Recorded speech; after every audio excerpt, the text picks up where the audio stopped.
tell me if I'm wrong on this, Mark. And maybe this is something we need to actually be recording. Well, I am recording. I could put this in here, but it's some of the work I do. I do a lot with husbands. I do these husband mastermind groups, helping men just be better men, because the best aphrodisiac in married life, in my opinion, is character and consistency.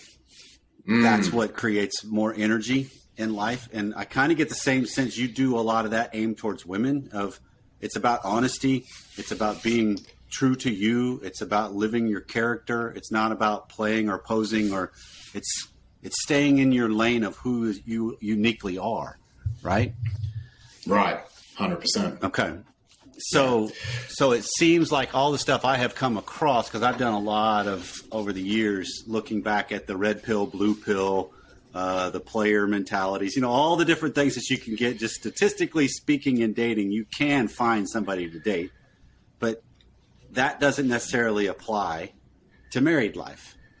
It can, but it doesn't. And it's just. I don't know if we want to dive into this. I think there's sort of an interesting conversation there about, particularly for men, with women now having incomes, with women now being able to meet some of their needs themselves, as opposed to, say, 60 years ago. And you can tell me if you disagree. My experience working with women is that women are still looking for some of those traditional pieces. They still want to feel safe. They still want to feel taken care of physically, financially. But because women now have their own incomes, because they have four walls, a lock on their door, because they can do some of that themselves, the weight has shifted a little bit. And I noticed that women are now much more aware, especially women when they enter their 50s, and we're seeing that when divorce happens, we're seeing women are the primary drivers. The emotional needs, that side of the spectrum, if it used to be 10%, it's a much bigger number now, whether it's 30, 40, 50, it depends on the individual. But the reasons that women are coming to relationships is a little bit different now. There's that extra set of sort of emotional needs and emotional pieces that they want to get out of a relationship, and obviously a marriage. And I think it's tricky for men, because men are kind of adapting to this now. Women have had incomes and been in the workforce really properly for 50 years, and men are starting to go, on the one hand, when I'm in dating, women really appreciate me when I take charge, when I make decisions, when I'm sort of playing a bit more of a traditional role, when I'm strong, and when I'm taking names in life and going out there fearlessly and being authentic. And whether it's authentic in his life or authentic with her, it's a very attractive, powerful frame. But it's almost like when you get to relationship, you need to have both gears. There are plenty of women who say, my husband's kind of lost his spark. My husband's lost his drive. He's comfortable now. And if I'm being really honest, I'm less attracted to him now. And then 10 years of that, it's like, well, now I want a divorce, or I'm tempted to cheat on my husband, and I'm getting these feelings that I want to stray. But on the other hand, I also talk to women who say, actually, my husband is still attractive to me. He still has that drive, but I'm there's either toxic patterns happening, I'm getting some of his unprocessed trauma placed on me, or maybe he's losing authenticity in other ways and straying, or not knowing how to be with his emotions to such an extent because he was never cultured that way. That's like, I don't feel the emotional connection. And I think it's a tricky balance for men to get right. It's kind of like, do all this stuff right, be attractive, but then have this other gear that you can occasionally, not too much, but occasionally go to, so that you can provide some of those emotional needs. Don't be more emotional than me, but be emotional enough to get my emotional needs met while still being a man. It's a tricky balance for men in just it absolutely is, because what comes to my mind with this, Mark, is the idea that Brene Brown does the vulnerability begets vulnerability, daring greatly. That's kind of where she kind of made her mark, was this idea. And I remember listening to one of her talks that's alluding to what you're describing, that she was talking about the importance of vulnerability, and a husband and wife came up after her talk, and you know what I'm talking, where I'm going with this, right? And it was this whole, I don't know if I want my husband being that vulnerable, because it kind of changes my perception of him. If he's too vulnerable, it takes away some of that solidness, that strength, that bravado, that whatever that endeared her in the first place. That, so I totally understand what you're describing of it. It's tricky for both genders. It is, and there's certainly, you could say, well, women also do need to be more comfortable in their vulnerability and giving feedback to men around this. But I think especially when it's chronic, when it's happening all the time, and when the woman starts to perceive that instead of vulnerability, what I'm getting is quote unquote weak or victim behavior, which is really not his most authentic energy as a man. When it goes down that line, it can become honestly unattractive to women. And I think it's hard because, when you're in the dating market, you kind of get that feedback immediately, right? If a guy goes into the dating market and he does those behaviors, he's not getting second dates. He's often, if sex is something you're open to early on, that's not happening for him. He's basically not doing very well. But sometimes those difficult conversations and that feedback, you would think, well, we've been together 5 years now. We know each other. We can talk to each other, but sometimes it goes the other way, right? It's easy to say stuff in dating when there's not so many, the stakes aren't so high, things are not so scary, you don't really know each other that much. But when you're so much closer in a relationship, it's like, as a woman, how do you give a man that feedback that you are falling into patterns of your weaker self, that you are losing some of that drive, that authenticity that attracted me to you in the first place? It's hard to give that feedback, especially because women are typically more empathic. They have more of those mirror neurons. But if they're not able to give that feedback, and if the man doesn't figure it out, then they just slowly become less attracted to their partner or their husband, which is really sad. Yeah, and some of this is the state of a long-term relationship. That's some of the risk of it too. Of we become complacent, we become where we know each other too much, where we see, because that's. I almost hear you describing this, Mark, as the idea of this is figuring out that sweet spot of how am I being me while being influenced by my partner too. I'm speaking their language, and I'm their pressure to have helped me evolve to something is there, as well as, wait, this is still also quintessentially who I am, and as I'm designed or wired or cultured or whatever. Yeah. I loved how you talked about differentiation in one of your recent podcasts. And, when we grew up as kids, we're obviously dependent on our parents. And then we go through a phase where both as young children and then obviously as teenagers, where we realize, I can do things separately. And it's a challenge to lean back into interdependence and to be close to someone while still being differentiated. And I think that's one of the great growths that relationships can teach you is how can I actually still maintain myself? Because let's be real, it's kind of easy to do it when you're single. You don't have anyone too close. You don't have anyone sort of asking you, I need this from you, I would like this from you. You don't really have to set too many difficult boundaries with someone you really love. Family maybe, but not intimate relationships. So it's a bit easier. But then when you go towards a relationship, you've got this different type of growth where if you have a pattern of, say, people pleasing, if you have a pattern of not speaking up, maybe if you have a pattern of not being introspective on some previous trauma or something, it's a lot harder to deal with that when you're close to someone because they can really see it. And especially as a man, I don't know if you've ever had this, and this could be a little bit of my own somewhat avoidant attachment style, but it's so much easier to feel like if we can go away and deal with something shameful on our own or just kind of be away, if we have a failure, if there's some shame we need to process, it's kind of easier to go and do that in a corner, right, or in a cave where someone can't really see you and then you come back and you're strong and you've processed it. But doing that in a marriage when someone can see it and is close to you, it's scary. And it, as we were speaking about earlier, it can trigger some of those, well, is my wife going to see this as weakness? Is she going to be less attracted to me? There's that kind of balance, as you were talking about, that Brene Brown refers to, is like, how vulnerable am I allowed to be before I cross a line of kind of losing my authentic masculine drive and masculine traits? Yeah, and it's almost. I just had this quote sent to me this week or last week, I guess it was, of what we're talking about. That vulnerability is an element of disclosing who you are, so that they can experience you and feel you.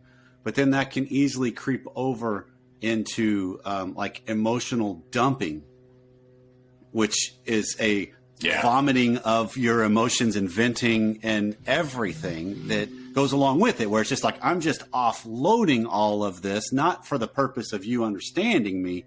It's more for the cathartic release almost. And so there's a difference in these two, because vulnerability is sexy. Emotional dumping is yuck. That doesn't provide much good in the long run at all. Yeah, and vulnerability takes so much courage. It's a sign of strength, but it's different to the traditional strength that is sort of putting walls up, pushing back, being unaffected. Vulnerability is kind of opening doors, letting walls down, actually being affected. But it can cross that line into, okay, are you just dumping on me now? Are you just venting your emotions? Right. And that's not really attractive to anyone, is it? And that's why I think we need to get that feedback from the world. But when we're not single anymore and we're not getting the consistent feedback from our dates, you go out on a date and do that, as I say, you're not getting a second date. But to get that feedback from your partner, not only is it harder for the partner to deliver, but I think especially for a man, when it's coming from a woman, we can take, I think, feedback that's a little bit harsher from the bros, from the guys, like, mate, get your stuff together. You're better than this. Pick it up. What are you doing? It's unattractive. We can kind of handle that from the guys, and it doesn't quite hit us the same way. Hearing feedback from women, especially a woman that you're so close to, it can really hit our wounds as guys. It can really get into that core. If we have a core trauma, if we didn't have a good relationship maybe with our mum, if there's things there from our dad leaving early or not being fully present, the woman's feedback can just hit us harder. And so our ability to be in a relationship and process that and not want to just run away and not want to just go into a shame spiral or just become a victim of it, that I think is one of the greatest masculine challenges in relationship, is taking that feedback and not letting it, obviously it needs to be delivered correctly, but taking it and running with it and not letting it hit your core character, your core self. Okay, so I want to land on this for a second with you. What's your hypothesis on why we could take that from our bros, maybe, from the fellas I run with that know me, right? This isn't just the Friday night crew that they sort of know me. This would be some guys that they know me, like they're in my corner. We've got some history together. They've seen me at my best and at my worst, possibly. What is it that makes it to where that is land? I have a hypothesis too, but I'm curious what yours is. That makes that land easier than when a woman that knows me, because I'm using this in a marital context. What is it makes it easier to hear that than it does from a wife? Honestly, man, I think it's mostly biology. We as men do virtually everything that we do on a feedback basis from women. We build bridges, we create businesses, we give value. Would we really do anything if it wasn't for women? Like, would we get out of bed? We'd be like, what's kind of the point of all this? What are we doing all this for? In the end? Maybe so. Yeah, I don't think there'd be. I think we'd probably just drink ourselves into a stupor and all do, jump off bridges or do high risky things until we wiped ourselves out pretty quickly if it wasn't for having women around. So you would know that, in a relationship, a woman's feedback is how we see blind spots. It's how her feelings specifically is how we know if we've affected her positively or negatively. Appreciation goes along, oh, I have positively affected her feelings. Great, do that again. Negative feedback, or you affected my emotions in this way, allows us to consider if we want to change our behaviors, etc. So I honestly think a lot of it is biology. The other piece is that when you've got someone so close to you, that person is now meeting a higher percentage of your needs. So let's say, for example, your wife is meeting, for a man, I mean, it's probably 70+% of his emotional needs. Most of us guys are not so good at having those things with our guy friends. So you have someone who has a much higher stake in your emotional needs. And so when your buddies say it, not only do you not have that biological basis, but your best mate might be meeting 20% of your emotional needs, 30, maybe 40 if you're really good with your best mate. Another mate might only be 10.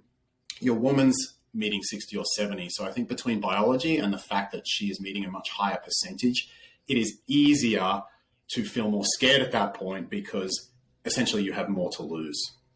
That's my hypothesis. So I'd love to hear yours. No, I think there's some real overlap on the way I would think of this too, because I hear this as I can hear it from another guy differently, but it almost lands. It's the same language, if you will, right? That there's a drive, there's a bond, there's not that undercurrent. It's not the other side of the coin as emphasized as much.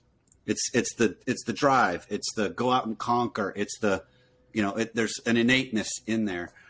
But I think when a wife sends it to me, it hits on, it brings that other side of the coin into the equation, which can scare me. It can frighten me. And it also puts into jeopardy the possibility of not having her available.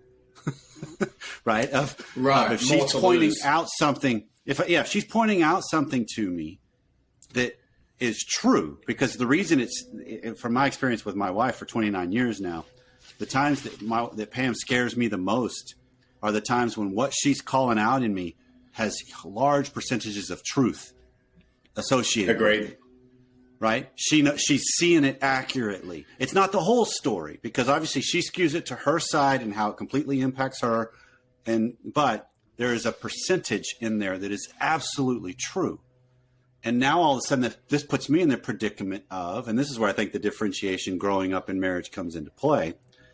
Now I'm in this element of this crucible of, how do I honor and give credit to what she's pointing out and see it? I could evolve and be better and grow, but I don't have to get to exactly her paradigm. But I do need to move towards it because it's better for me. Right? I mean, this is the way for an easy practical example.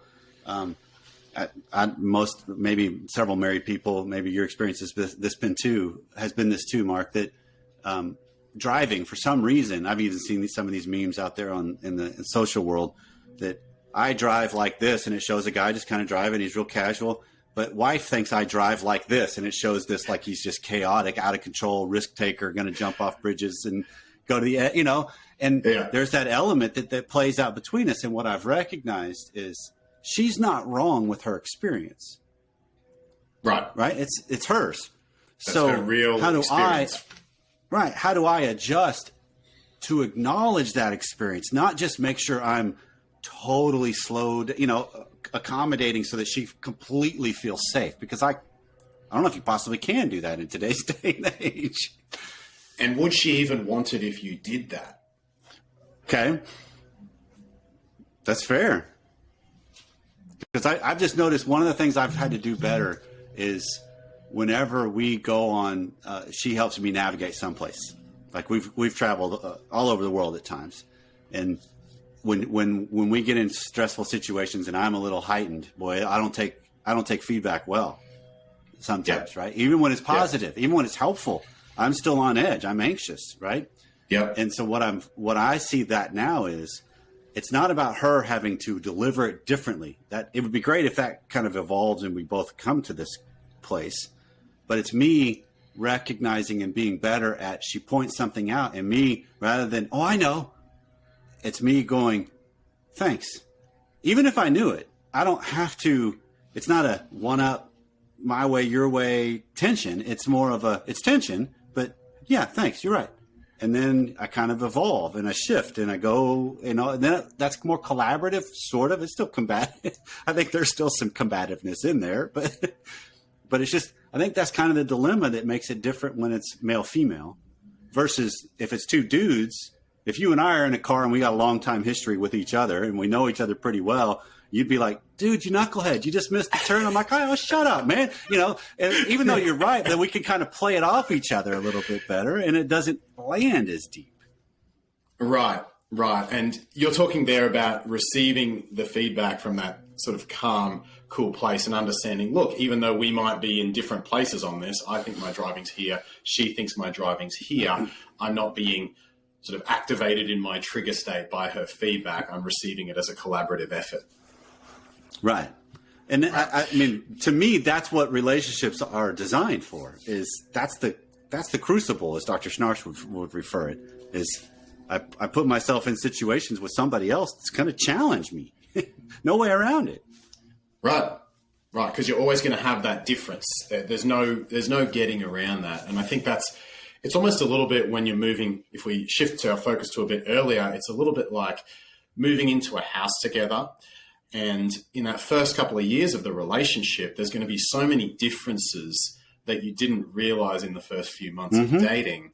And like when you move into a house with someone, you go, oh my God, she's messy in the bedroom, or oh my gosh, he doesn't do the dishes till the next morning. There's all these things you don't realize.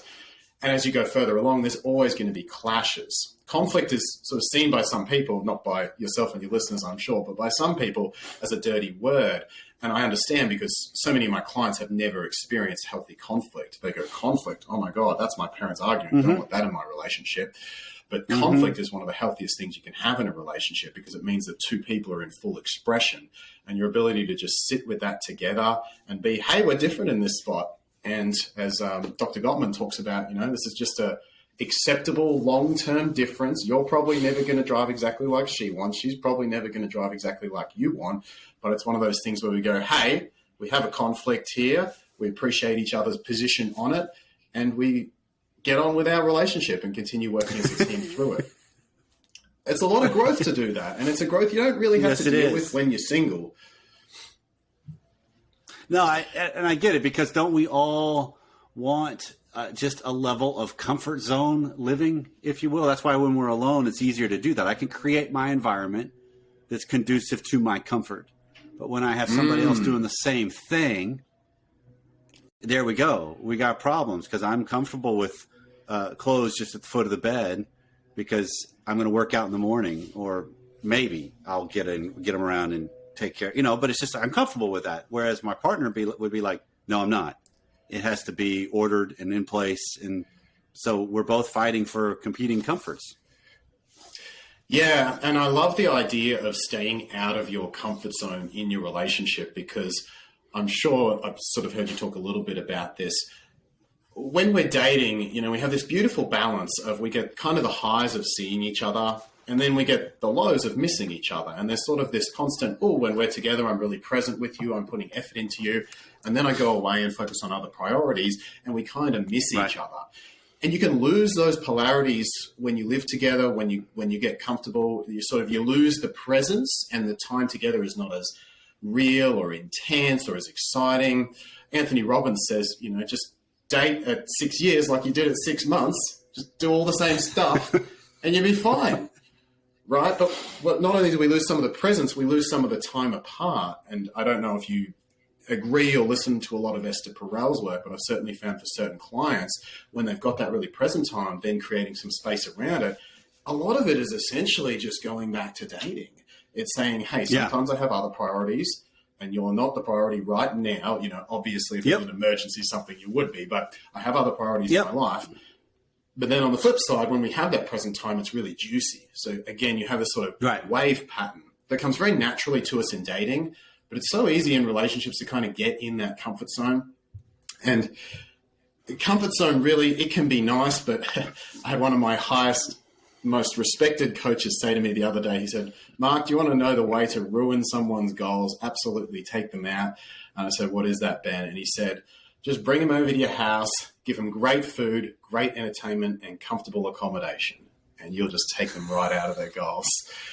And I thought, gee, that's so interesting that when we're too comfortable, as we can get in a relationship, we really can settle, and we need to, as men especially, we need to remember to be proactive in leading parts of the relationship so that we can have that beautiful balance of, I'm going to be really present with my person here, with my woman here. And then when I'm not with her, I do have other priorities, and I do set boundaries, and I can differentiate. And women won't always like it. At least this has been my experience, but they'll certainly respect that in a partner. So tell me if you disagree. No, I don't disagree at all. I'm just thinking that I think that the reverse is true too, that a husband can respect that in a wife. That 100%. She has other priorities, right? Whether it be a job, whether it be hobbies or friends or kids or whatever, where it's like, you know what, honey, you're on the back burner for right now. I'm taking care of this, right? I'm doing so this. Attractive. I think it can be. And again, I think we're talking about this whole, Mark, I've kind of come up with the idea in my mind that makes sense is we live life in all the different systems and dynamics we live within, in the elements of the bell curve, right? That we've got a lot of room in the middle here. When I go to the extremes on either end, I've got problems. right? Yep, that can Those be applied, I outlier think, to more long than tail one. things. Absolutely. But I got a More than lot one of area of variable life. in the middle because there's some people that we don't need as much together time or as much away time to still have that energy between us. Because I love Esther Perel's statement of our erotic energy and our passion largely resides in the space between us.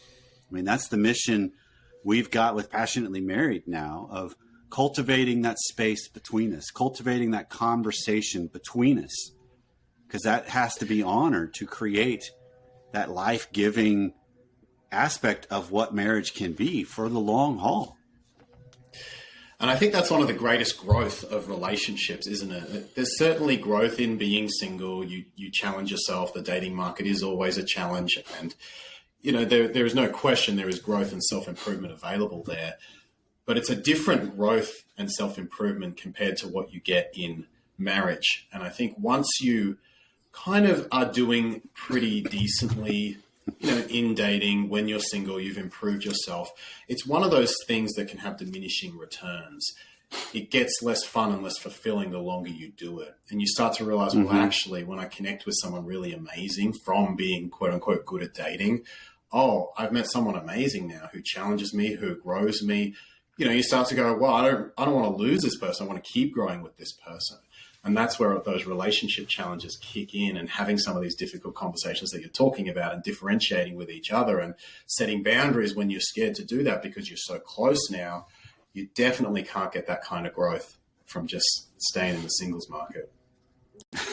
Right. Well, that's that element too. If you're talking about, it's easier to have a comfortable zone when we're alone, because we don't have that feedback saying, hey, do you recognize what's going on here? Do you recognize if you just, you know, exist on TV dinners and binging Netflix every night for the rest of your life, it's going to shorten your life dramatically,